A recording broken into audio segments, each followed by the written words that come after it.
You are now listening to Wave a Sound. Welcome to episode 84 of Versus Mike History. I am your host, Michael History. Be sure to like, follow, and subscribe to the podcast wherever you choose to listen. And if we're on your preferred platform, let us know and we'll do our best to change that. For premier access to Versus Mike History content, join our members on the subscription tier on versusmikehistory.com. White people are already educated about who you are. That's why they are racist. You don't need to be racist against the people over whom you exercise superiority. Racism is not necessary when you're dealing with inferior people. Racism is only necessary when you are dealing with equals or people who are superior to you. The fact that we even have racism clearly connotates and denotes that African people are not inferior. You do not have to devise a system of authority, control, and domination in order to keep inferior people in check. When people are inferior to you, you don't even have to be conscious of them. Do you understand? So the fact that we have a system of global white supremacy clearly articulates and communicates to you that you are not inferior to Europeans. Facts.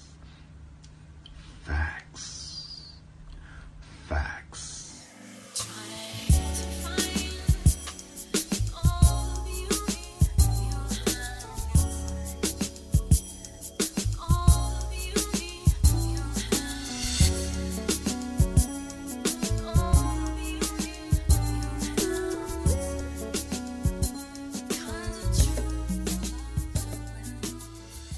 All right, guys, welcome to another episode of Versus Mike History. I'm your host, Michael History, and today I am here with Jonathan Ramsey. Ramsey, welcome to the show. Yeah, thank you for having me again, man. I always like being here. Word. It's always a good time when you come on the show. So welcome back to another episode. Like I said, guys, this is episode 84. I hope you guys are being safe out there. I hope everybody's wearing a mask when they go out, and you guys aren't sounding crazy like these people on the news and stuff like that. What else? It's cold up here in the Northeast in America. Everybody's going nuts, I guess, because COVID's spiking. It's like the same thing over and over. It's like, I don't know. It's weird. And, crypto's down. So people are shitting bricks about that as well. Bitcoin's down, Ethereum's down, all major coins down. And the stock market isn't doing too great either, I heard. I couldn't tell you about stocks, but I bought some Bitcoin now that I've seen them go, now that I saw it going down. Smart man. Very smart man. Very smart man. Well, we got a bit of an episode ahead of us today. We got a few topics to get into. And before I start the show, Ramsey, do you want to say anything or, reflect on, your past couple weeks or how your January has been going so far? January's been going pretty good. Continuing on with A-Side B-Side podcast, and got some cool guests lined up for this new season, and it's a new format I'm kind of rolling out myself, much like you, just more music based. I get to get behind the turntables again, so I'm excited about that. And man, just planning a wedding. I'm engaged. If y'all are thinking about getting married, just get eloped or do a destination wedding. I'm telling you, it is much less expensive. And you could do a destination and then still go on a separate honeymoon from that destination, and it'll still be cheaper than the wedding. I'm telling you. That's wild. It's That's very wild. We got big families, so it is what it is. Word. That's what's up, though. Congratulations to y'all. Thank you, man. And let's go ahead and transition on to leading with love. So as always, we lead with love when getting started with the show. And I just want to start by shouting out all the healthcare workers. You guys are getting slammed right now. I saw a tweet from a healthcare worker on Twitter saying that people like certain hospitals were running low on ventilators again. And that was like one of the darkest periods of the pandemic. So I just want to give a shout out to you guys, because you guys are doing the Lord's work. And Straight up. it's hard out here, straight up. Like, yo, literally, like the first time you were on this show, we talked about fucking like Yeah. COVID broke. I feel like I always bring that up when you come on the show, but like it's still the pandemic every time you come on. So Yo, word. It's really bonkers, because the first time I came on, like that was like the night the NBA canceled. That was Mhm. Tom Hanks got, made his announcement that he was diagnosed, and Right. everybody all at this, like in real time, Mhm. like we're scrolling our timelines talking on the mic. It was crazy, man. Yeah, and now life is basically back to normal, but COVID's still going crazy. Yeah, just still which it's is bonkers. kind of crazy to reflect on, but whatever. Any shout outs for you or no? Yeah, shout out to my lovely wife. She's patient with me in a way that nobody else is, so I Respect. should say that. Shout out to everybody in Jersey doing that thing, man. Like, Word. like a lot on a music, culture, business front. Like I feel like everybody's clicking at like the right time right now. So like I often talk about like a Jersey Renaissance. Like I feel like it's continuing. No doubt, most definitely. I agree with you 100%. Because we already talked about it off mic, but like it's big shit coming. Yeah. So let's go ahead and get into our first topic. And I wanted to get started with some NFT news, and I'm getting this from Financial Times. Facebook owner Meta dives into NFT digital collectibles craze. So, social media group plans to enter hype-fueled $40 billion market for creating and selling non-fungible tokens. Meta is working on plans to allow users to create and sell non-fungible tokens as Facebook's parent company seeks to join the rush of companies trying to capitalize on the digital collectible craze. Teams at Facebook and Instagram are readying on a feature that will allow users to display their NFTs on their social media profiles, as well as working on a prototype to help users create or mint the collectible tokens, according to several people familiar with the matter. So I don't talk about NFTs a lot on on the podcast, but I've been like studying a lot personally. And it's so crazy to see like this craze and like everybody try to like get into it as quick as possible, because it was like only a couple months ago that like nobody knew what this was, and now it's like Twitter, you can verify your NFTs on there, and now it's coming to Instagram and Facebook, and the pace that technology evolves in this era is kind of crazy, and people don't think that they have to keep up, but it is one of my clients I represent on a management front. He like just turned his album artwork into an NFT, which I didn't know that was a thing you could do. So he's doing that, and the album's not even out yet. So like, I guess it's turning into its own kind of means of marketing on the side and funding. Yeah, and funding. Like it's crazy. Because the thing about the NFT market currently is that it mostly runs on the Ethereum blockchain, and the gas fees that come with Ethereum gas fees being the money that you have to spend money. Yes, that exists. The gas fees are so high that you have to price your art at a high value immediately. So the good thing about the space is that if you get into it, you get into it at a high level, like you're entering at a high level. Like we're talking like you're selling your work for probably $1,000, like hundreds of dollars off top. You see what I'm saying? Like $500 plus off rip, you know, and a lot of people are super nervous to like start pricing their work like that. So that's one of the positive things that comes from it. But I don't want to keep ranting on about it.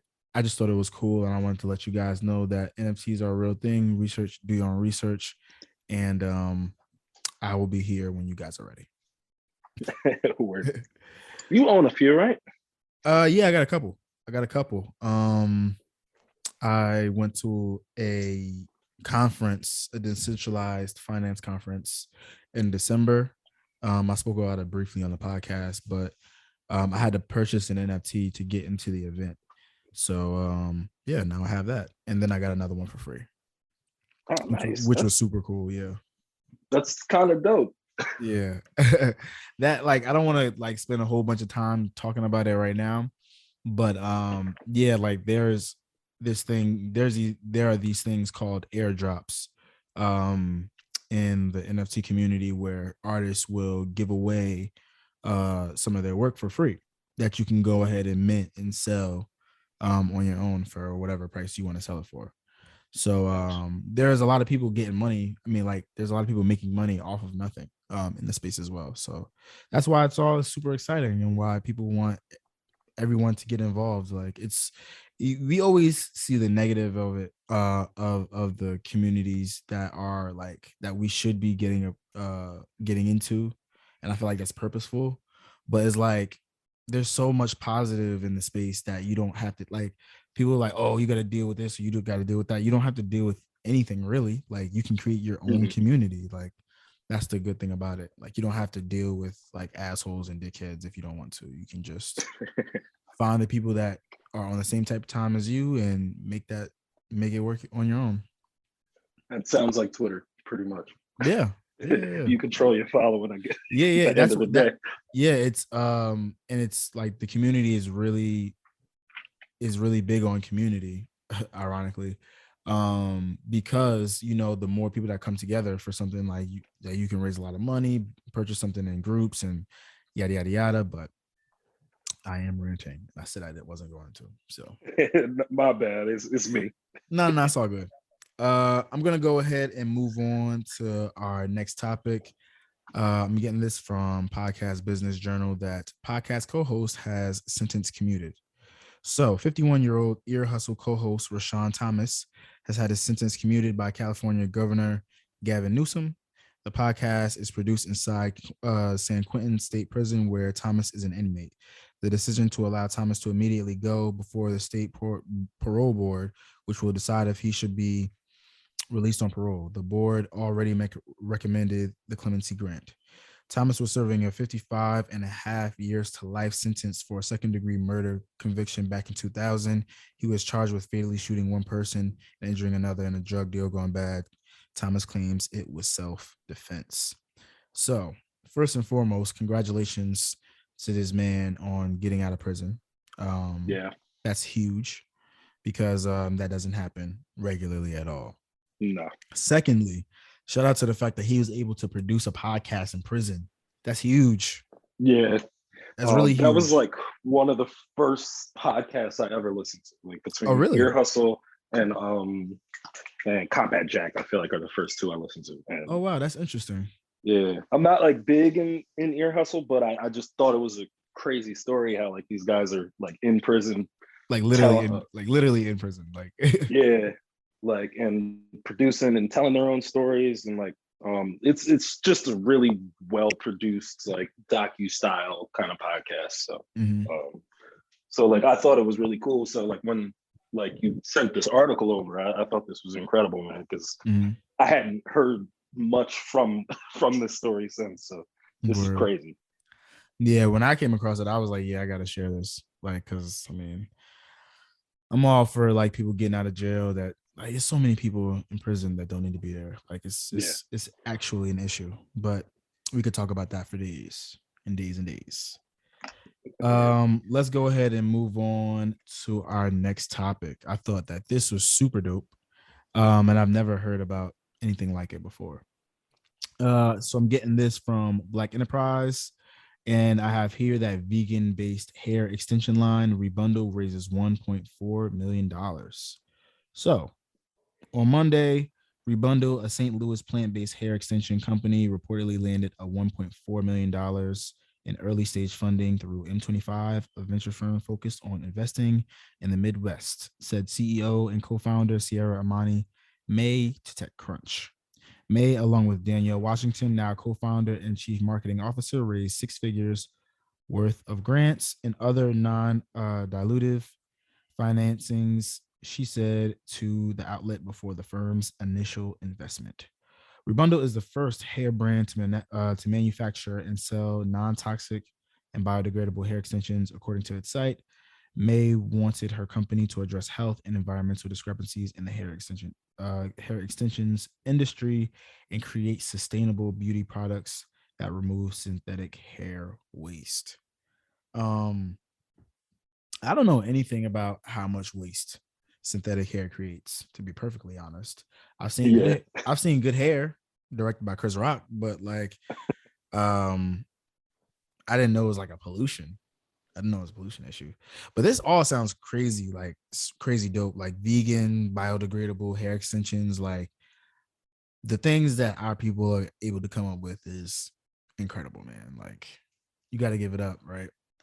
It is like, I mean, I wouldn't call myself an authority on either of these things. Like, I didn't think about like synthetic hair waste being a thing at all, but I do know like a lot of Black women like suffer from like synthetic hair, like and having like allergic reactions in their scalp, putting it in. So like a vegan option of that is like, that's kind of crazy to me.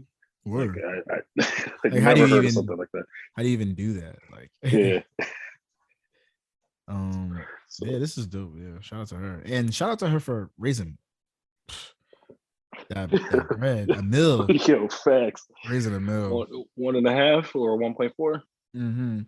And shameless plug, I'm invested into Fanbase, which is a Black-owned social media app. They just did they're doing a round of fundraising right now. They've raised about $1 million in like 3 days. It's kind of crazy. Ooh. Yeah, like kind of crazy. I believe it was 3 days, maybe. Yeah.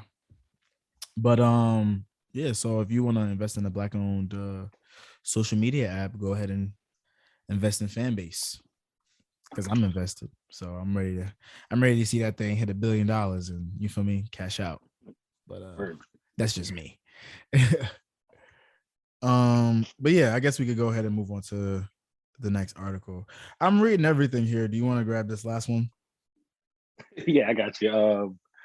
So FAMU renames their performance arts amphitheater in honor of Will Packer. Famed film producer Will Packer is giving flowers while he can still smell them. As part of Florida A&M's University's homecoming festivities, the school honored Packer, an esteemed alumnus, by renaming the Performance Arts Amphitheater after him. You may know him to produce Ride Along, Girls Trip, Think Like a Man 2, and he also served as an executive producer on Straight Outta Compton. So this is from Blabbity. Yeah, Will Packer is that dude.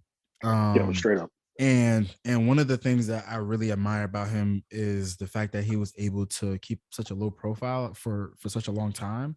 Like I feel like I didn't hear about Will Packer as like a huge name until like Think Like a Man 2. Because I'm like, yeah, I was gonna say maybe like 3-4 years ago. Yeah, like and for Black executives to be so prominent and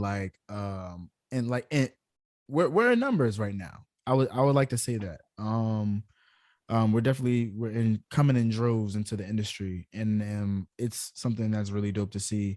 And it's wonderful to see an HBCU honor a Black executive in this way, because we need to honor our legends, man. Like, we're losing so many people. It's crazy, man. It's crazy. Yeah. Like, and it's dope because, like, you know, we only think about Black people as the talent, you know. So like, like thinking about Black executives and honoring them as well, because I feel like we only give our flowers. Like, if we give our flowers to them in time, it's the talent, it's the entertainers themselves, not the people behind the scenes. So this is dope. Right.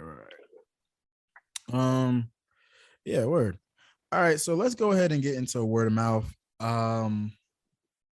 So I want to start with some pretty dark news. Regina King lost her son, her 26-year-old son. He passed away, and it's just really sad. It's just really sad that we're like, one, it's like I just said previously, we're losing all of these legends, right? But Mhm. this specific instance with him committing suicide is really disheartening, because this is the son of somebody who was extremely prominent and extremely successful Black woman in the industry, and he was still struggling with something that like was that went overlooked, and that Yeah. went ultimately untreated. And it's just something that we have to take a second to stop and reflect on sometimes, like Black men's mental health, and how we are treating ourselves, and how we are moving through life, and how we are making the best decisions for our sanity, and for everything to be positive. Yeah. Because like, for him to have the life that he had and still make that decision is a decision that a lot of people wouldn't understand, and Yeah. I'm not saying that, like, I'm not trying to make any type of judgment towards his decision, but it's disheartening because he had a full life ahead of him, and so many people will miss him, his mother especially. Yeah. I've seen like through all the clips and stuff on Twitter, I saw like this compilation of like just Regina in front of the press, just talking about how proud of him she was, how proud of being a mom, and like I don't think she's still with his father, but like just like how much you can visibly see she loved him, and for him to Mhm. still feel what he felt, like it's scary to me, you know. Right. Right. Yeah.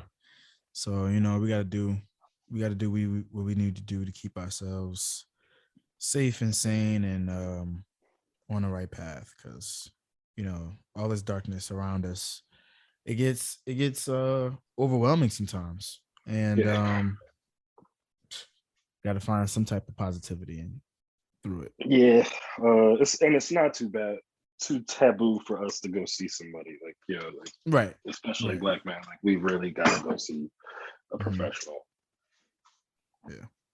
So I'm gonna go ahead and shift to a bit of a lighter topic. uh I wasn't really planning on going into a deep dive about this on my podcast, but since I'm deciding to have more guests, I kind of want to open the floor to more. I kind of want to be more open-minded. So I'm like, whatever. I'll speak on things Okay. that I wouldn't necessarily talk about. So, there's this whole thing about Black men in podcasts and stuff like that on social media, and like, honestly, I didn't really think too much of it, because when I see it, I already know that it's like in reference to people who use their platforms to speak on women and like dating and sex and shit like that.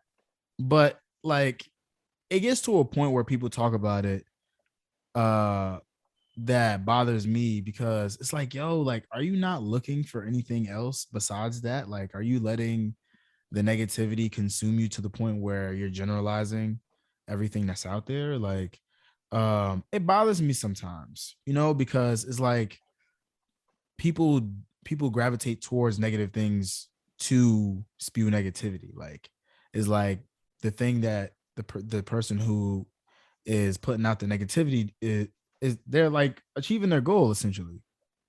Yeah. Um, so I don't know. I mean, Yeah, but but I feel like it's getting slightly out of hand. it is, man. Yo, like we, whether we like it or not, we made these clowns famous, man. Like Literally, we really did. Like in a short amount of time at that. Like they've been doing their podcast for a while, and they were already successful. and now they're seeing like I'm sure their numbers are crazy. They're doing crazy numbers. They've got to be nuts right now, especially after going on academics joint. That and it's like, that yo, had to like take it over the top. And people, it's so funny because the Brittany Renner clip dropped, and they're like, oh, Brittany Renner came on their show and showed them and da da da da. But it's like, yo, they got Brittany Renner on their show to talk shit about them. Like, you don't think that was like completely orchestrated for the numbers? Like you got to think about it sometimes. It's like, bro, like I wouldn't have known that existed if that clip didn't hit Twitter. I wouldn't have. Like that, like it's literally like I literally wouldn't have known that Brittany, like they invited her because why? Because I'm not checking for either of those things. You see what I'm saying? Like, like and so like you said, it's our fault essentially. It is, and by us I mean Black Twitter. So yeah, and I mean, like, yo, like guys like this though, man, like I did a little bit of research, like the one dude, Fresh or Fit, I don't know who's who. The I would say light skinned, but he's not even black, man. Yeah, he's like Middle Eastern or something like that. Yeah. So like running around like, and the other dude being a black man, like you really gonna let your not black friend run around talking about, oh, I don't really fuck with black women like that? Come on, fam. I don't even know over and over. Yeah, it was like that one clip was actually crazy because it was like it was so unnecessary to like keep going back on it, like to keep harping on it, like, oh, those night riders and the like, bro, like, dude, like y'all said y'all don't like them, so why are y'all going crazy right now? Like, it's just move on. Like, people don't know how to dislike something and just move on from it. They have to like, it's like people villainize everything. Like, people be watching, you know what's wrong? People be watching too many superhero movies. like we used crazy to sense of vengeance and shit. Yeah, like I used to be a nerd in fucking high school and shit, and now everybody watches these movies and they make that shit. They got main character syndrome, and their life is an MCU movie. Yeah, like, you know what? That's a good way of putting it. It's straight up narcissism. It really is dramatic as hell. Like, I just like literally the narcissism of the past few years, especially during the pandemic, has been like unfathomable. I just look at people sometimes. I'm like, I can't believe this is life. This is real. Yeah, and like, man, like these guys specifically, man, like, and like I'm not generally a big fan of like podcasts where they just talking about Twitter topics all day. You know what I mean? Right. But like these guys specifically, like, yo, like, and there's no other way around saying it. You could tell these guys just don't like women at all. Like, right. Like, I'm not calling anybody gay, and that's not a derogatory term, but these guys don't actually like women. There's no way that like these guys were raised sex by women. Yeah, like they like sex. They like sex with women, but they don't actually like women. Like, it's crazy because when I first realized that like dudes like don't be liking women, like it was actually a crazy realization because I was like, yo, if you take everything that makes a woman cool and you take that away, like, or you take everything that like that's cool about a woman, you will literally find something on the internet that a man is complaining about it. Like, every single thing. Like a guy will complain about the way a woman dresses, about her makeup, about the way she cooks, about the way she talks. For me, like her hair, like the way she walks, like it's like, bro, like, like I know we have personal preferences, but it's like, yo, like people spend so much time talking about the things that they don't like, and that is so annoying to me. Yeah, like I have the word females muted on Twitter, and then I have the words as a man. Like those tweets, I just can't with those. That's actually hilarious. Like, it's just hilarious. That. He said as a man. It's like sometimes women be on that shit too, man. Like yeah. But we ain't word. We're not gonna do this though. Yeah. Today. Not the time, no other place. Let's go ahead and get into some new music though. I didn't really listen to anything new that dropped, but NBA Youngboy has the deluxe version of his album, Colors, that dropped. Yuli J has Circumvent. Kyle Banks has Uncommon. Jada Youngin has his Scarred EP. Burner dropped the deluxe version of, oh no, that's not new, but Burner dropped the deluxe version of his Gotti album. In terms of singles, we got Pop Music by 2 Chainz, Moneybagg Yo, and Beat King. We got Rent Money, which is Mary J. Blige and the East. So Cool, Big Crit, which is a nice little jam. The Baby and NBA Youngboy have Hit. Shanisa and Megan Thee Stallion have Lick.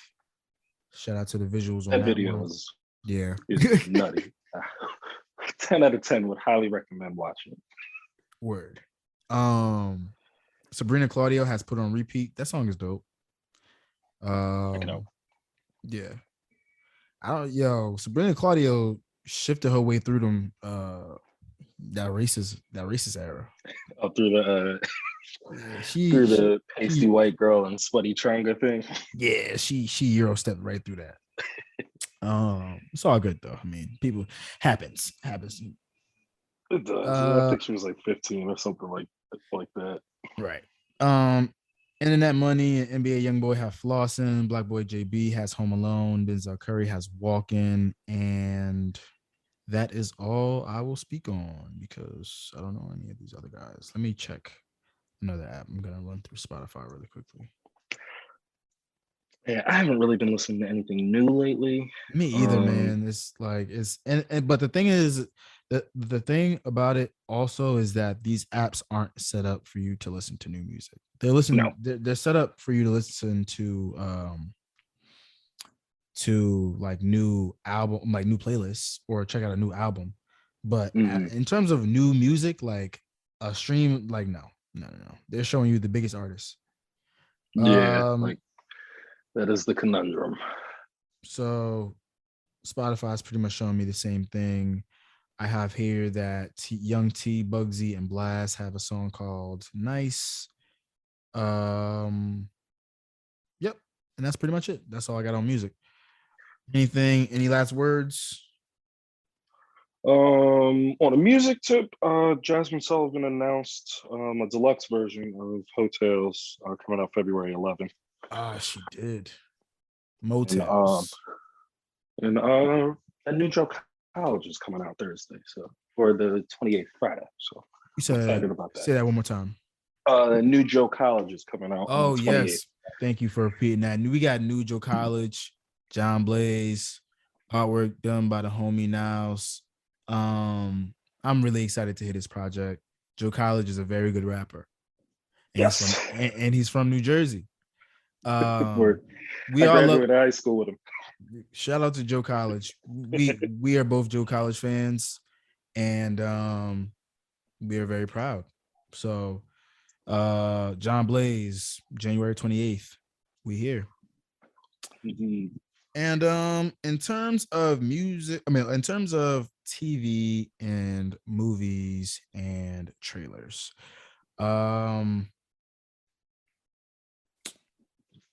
Euphoria dropped. I didn't get to see it this week. I missed it this week too. Yeah, I'm gonna catch up on it after we record.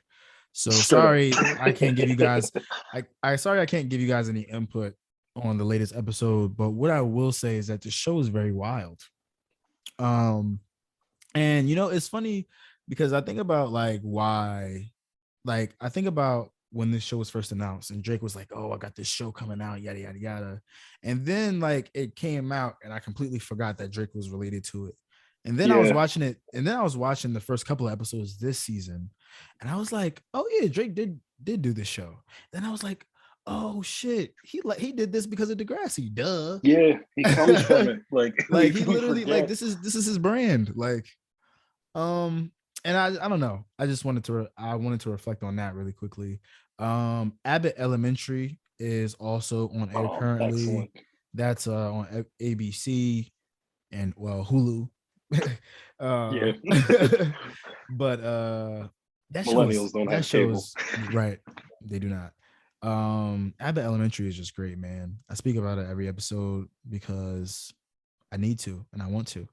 But it's such a good show. The cast is so well rounded, and it's hilarious. Not only is the casting good, the writing is good, and it's realistic, and like it's hours. It's hours. Yeah. Like And we it embraced it. like you can feel that it's ours, and like the instant embrace from everybody is what I love. Like Yeah, I man. love that it was able to happen because a lot of the times in the past when Black creators got these opportunities, they would get like a pilot, like maybe a pilot Mhm. for me, like, and that might get picked up, or it'll get picked up and they'll do a season, or maybe it does a few seasons, but the show gets canceled abruptly and we never revisit it ever again, like Girlfriends. Like Word. yeah, so I'm happy. And shout out to all the Black educators out there, man. That show is bad accurate. My Mhm. lady is an educator, so I often hear the things that she complains about, and it just seems like it was on the money. Like Very, it's crazy. very, very accurate, I must say. And yeah, I'm trying to think of some other things that are coming out soon. We got Moon Knight coming out in March. We got the Batman coming out in March. Yeah, Multiverse 3 of Man. hours too. Yeah. I'm dreading it, honestly. Can't sit through movies the way I used to. I mean, like, I'm not gonna fall asleep or anything. It's just that I'm gonna be like, man, I wish I could get up and like move around a little bit. Not sit in this bum ass plastic chair. Well, yeah, I don't think there's really anything dropping TV. Well, I think there's a boys show coming out next month on Amazon Prime. It's an anthology series, an animated anthology series. I saw Seth Rogen talking about that on Hot Ones. Peel has another movie coming out called Nope that I'm interested. Oh I'm yes, he intrigued about it. does. He does that. When does that come out? I want to say July 22nd. Excellent, excellent. Yeah. Really good cast thus far. One of the Mhm. girls from the girl that plays Kat in Euphoria is in it. Barbie Ferreira, I believe is how it's pronounced. Well, Kiki Palmer, Daniel Kaluuya, Stephen Yeun, the dude from Walking Dead. right. And Invincible. Yeah. Oh man, when's that coming back? I'm excited about that. That was a good show. He said he didn't know the last time somebody asked him, which was odd, but I mean, it's got to come back because it was super popular.